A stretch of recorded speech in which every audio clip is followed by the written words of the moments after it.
Well, all right, I made it. I'm in Des Moines at a little park here. So I suspect I'll be running the generator this afternoon. It's not raining. I'm tired. I could use a nap, but coffee for sure. In September of 2021, I flew to Texas, bought an empty cargo truck, then drove it 1,100 miles back to Wisconsin, where I spent the following year building it out into a tiny living space. Now, I'm planning to travel the US, Mexico, and possibly Canada. I'm Jack Smackey. Sit back and join me while I take you along on a van life adventure.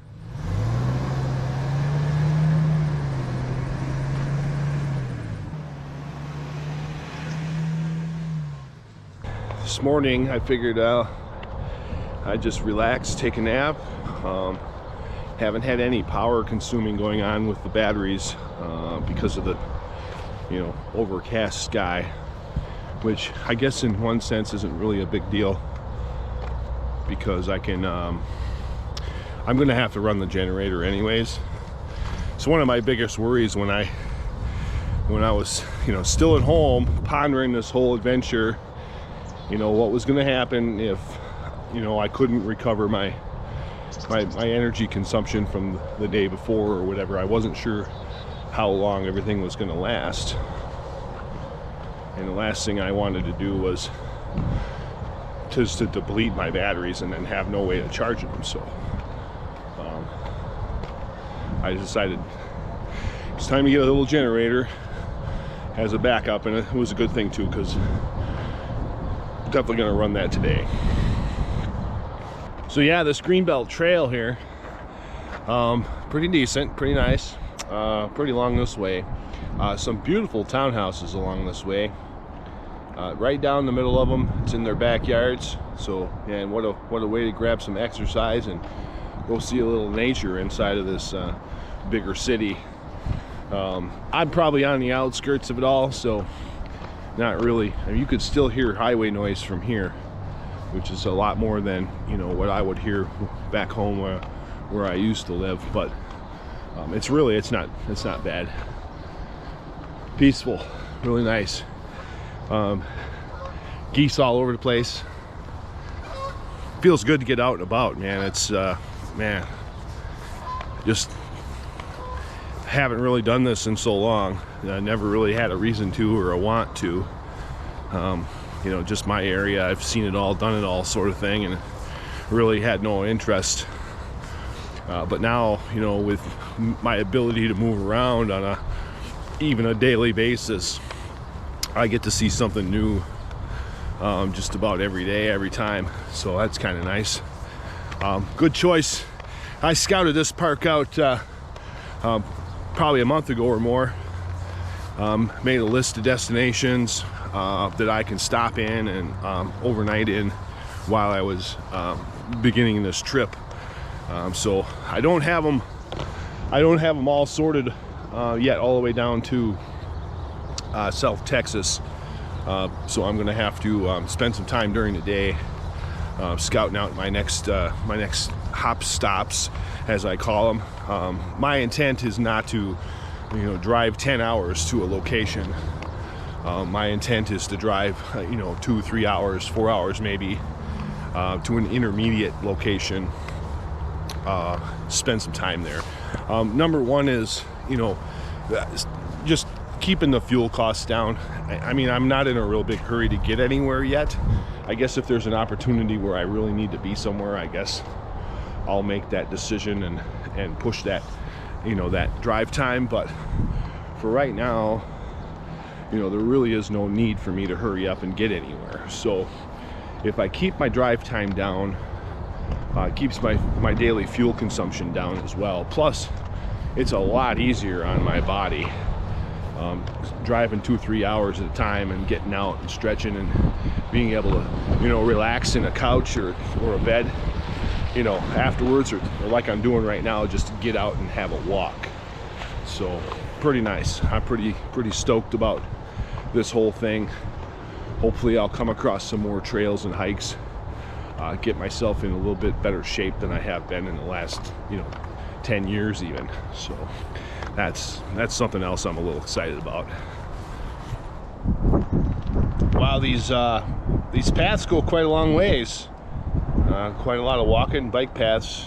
Green belt. This is the Campbell recreational area here in Clive, Iowa. I picked it out because it had a parking area, and I didn't really realize it had all these walking trails, and it definitely goes quite a ways. Yeah, pretty neat. I only touched on a very, very, very small amount of it here so far, and I'm at a crossroads.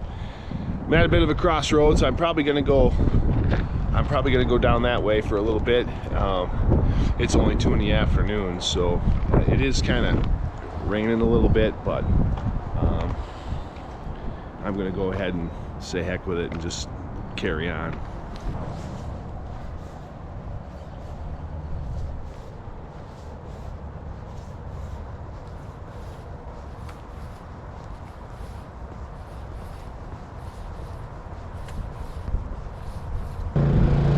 Okay, so it's generator time. Got the little Honda down there. Got the Victron app open, and we're putting in about 1,450 watts into the battery bank. I'm only getting about 42 watts of solar, so that would take quite a long time to get my batteries back up to 100%. We're currently like at 60%. It's about 60%, so we're gonna wait and see how long this is gonna take. I got a timer going, just a rough idea how long it's gonna take to get from 60% to pretty close to 100. All right, so we're about an hour and a half in to the generator recharge, and we're looking at from about 60% battery capacity to 90% battery capacity in an hour and a half. Now it's about 3:30 in the morning, and it's pretty damn windy out. Truck's shaking all over the place. It's howling and whistling through the garage door, the back door here, and I'm kind of wide awake now. It's a little chilly. I got the heater going. Figured I'd try to get a little bit more comfy, but the more and more I thought about it, the more I thought, well, I might as well just get on the road and head to the next hop stop, and I can always catch up on some rest when I get there, or if I get tired enough, I'll pass a rest area or truck stop or something on the way. It's the next leg's 3 hours and 30 minutes. 232 miles, so it's a pretty good stretch. So that's what I'm gonna do. I'm gonna get out of here. I'm leaving Des Moines, west side of Des Moines, Iowa, and heading for Lawrence, Kansas. That's my next stop. Well, I didn't make it to Lawrence in one shot.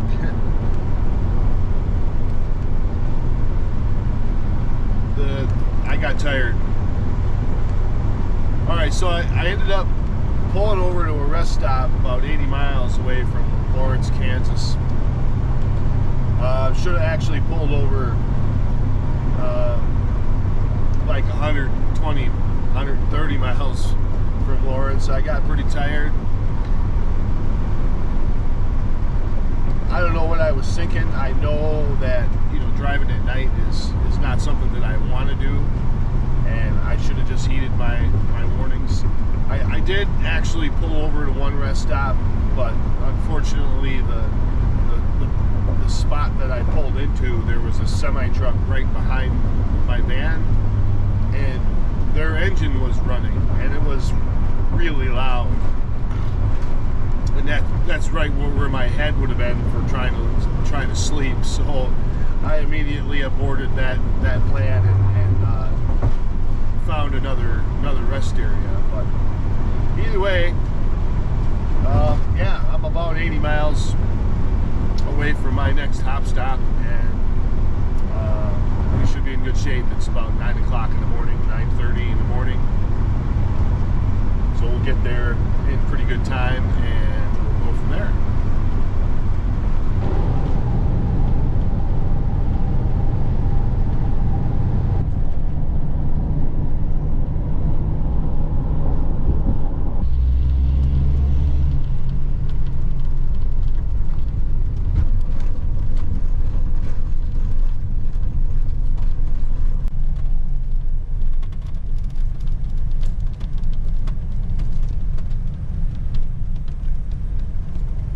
All right, so we made it to Kansas City, greater Kansas City.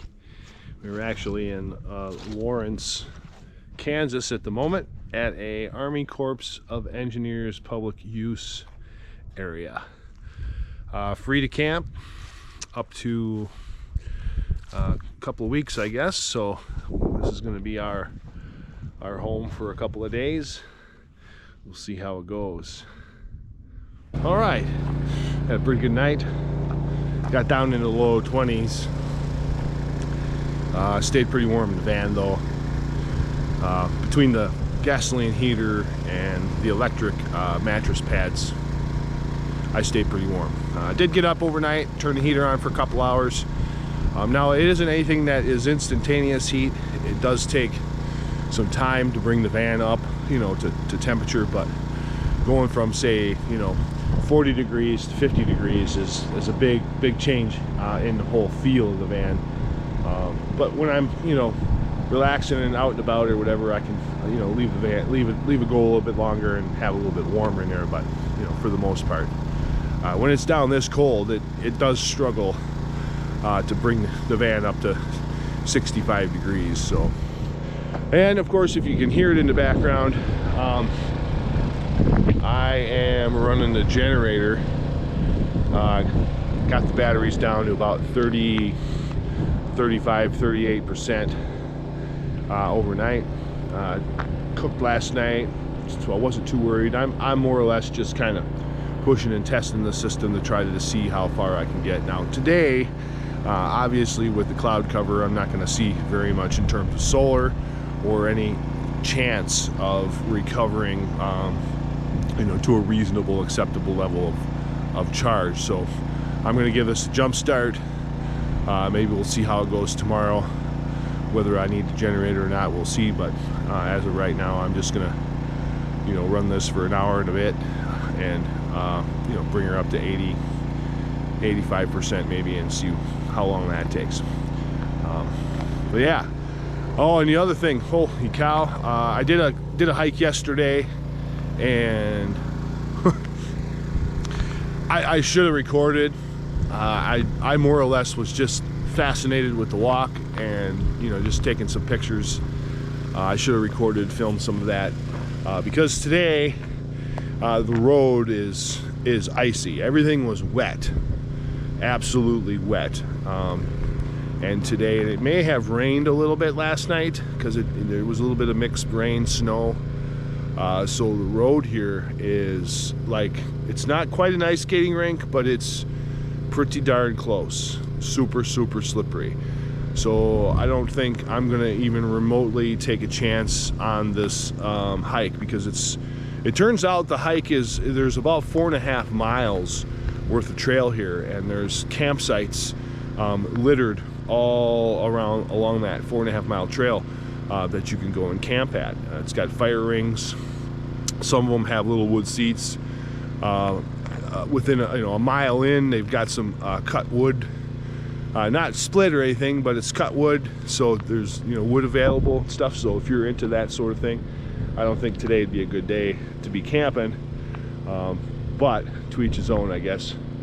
That's why, you know, well, I'm in the van, so I don't have to worry about, you know, roughing it that much.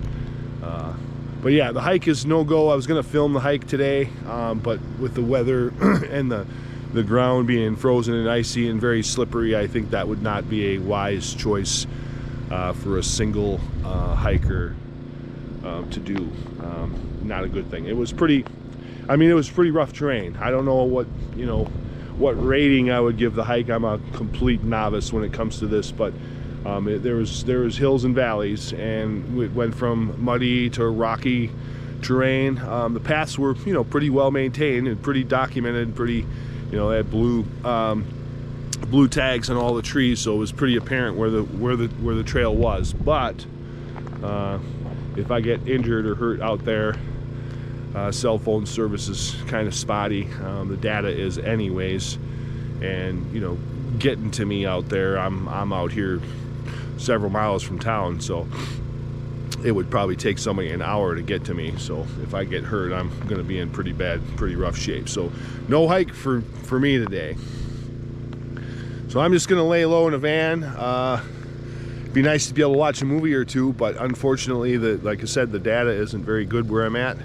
I can barely get onto Twitter and Instagram, but at the end of the day, that's not so bad, is it? So I'm not really equipped quite yet for everything I wished I had. I have a whole actually I might even wonder, I do have that. I actually brought the hard drive with all my movies on it, so I potentially could watch movies offline. I'll have to find that hard drive. That would be interesting. I think that's what I'll do. I'll just lay low today, watch a couple offline movies, and and enjoy this empty park. Holy cow, pretty nice. This is pretty sweet. Like I said, you could spend up to 2 weeks here, according to the Army Corps Engineers. 14 days. So I mean, if you got 14 days worth of food and water, you're doing pretty good anyways. I suppose if you have an extra vehicle, you can go into town and grab something. But so I had the generator running. I was down to probably 37% on the batteries from overnight, and figured, well, get up in the morning and throw some charge on there, see how it would go. And my generator ran out of fuel. Now, I was under the impression I had much longer duration of fuel capacity, but I was a little reluctant to leave because it had rained and sleeted last night, and the road in the park is pretty icy. I just made it down the steep part of the hill, so I'm okay. And the gas station's only 6 miles away, so it isn't like an extraordinary distance to get.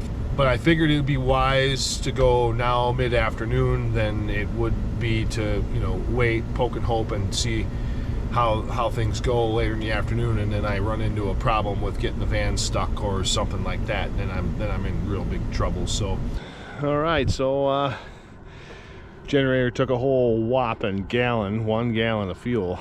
So I'm contemplating getting a small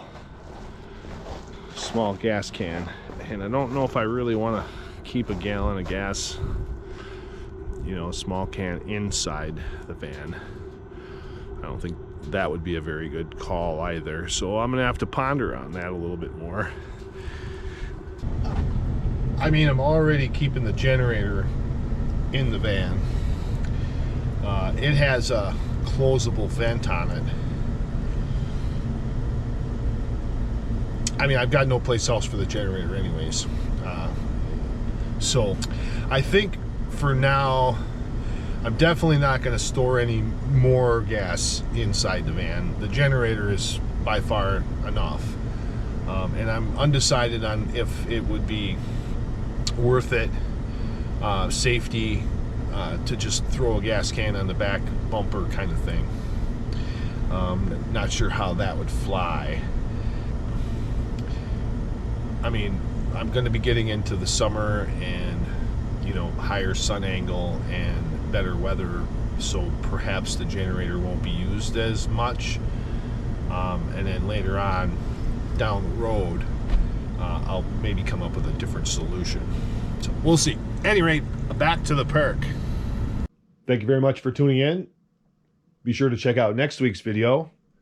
And if you like the content, be sure to like and subscribe.